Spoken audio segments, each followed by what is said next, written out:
Ovo će vam produžiti prinos rajčica sve do jeseni. Nećete vjerovati.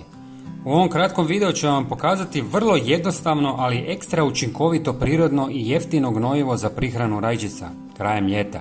Također ću vam pokazati prirodni fungicid koji možete napraviti za 1 minutu.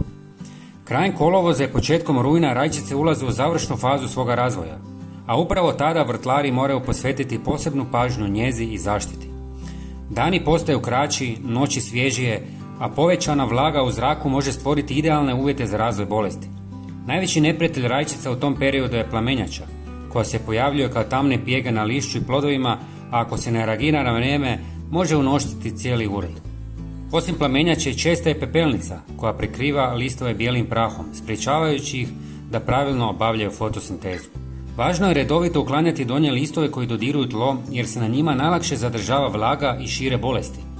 Također, u ovom periodu rajčice više ne trebaju puno dušika, već se naglasak stavlja na kalij i fosfor koji pomaže u dozrijevanju plodova i poboljšavaju njihov okus. Zalijevanje je najbolje obavljati ujutro direktno uz korijen, kako bi se izbjeglo dugo zadržavanje vlage na listovima. Jedan od trikova iskusnih vrtlara je da otkinu vrh biljke, odnosno zaustave njen rast u visinu.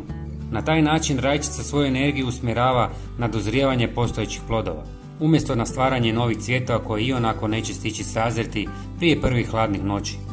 Krajem ljeta, uz malo pažnje i pravovremenu njegu, moguće je produžiti berbu sve do prvih jesenskih mrazeva i uživati u rajčicama kada ih u trgovina već gotovo nestaje.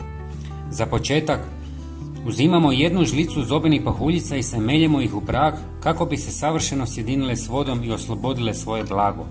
Možda vas iznenadi, ali zobene pahuljice nisu samo doručak za nas, već prava mineralna bomba i za biljke. Prepune su magnezija, fosfora i kalija, minerala koji biljkama daju snagu, pomažu im da bolje rastu i budu otpornije. Tko bi rekao da obična zob može biti tajni saveznik u vrtu? Dragi prijatelji, napišite nam u komentarima odakle nas pratite. Hvala vam. Istresite ih u pola litre mlake vode. Zatim dodajte 2 žlice jogurta, jer sadrži korisne mliječne bakterije koje jačaju mikrofloru tla i pomažu biljkama da bolje usvajaju hranjive tvari. Osim toga, bogat je kalcijem koji sprječava pojavu truleži na plodovima, česte bolesti rajčica. Njegova prirodna kiselost stvara zaštitni sloj koji otežava razvoj štetnih gljivica i bakterija. Treći sastojak je 1 žlica drvenog pepela, jer obiluje kalijem i fosforom, mineralima koji potiču cvatnju i dozrijevanje plodova.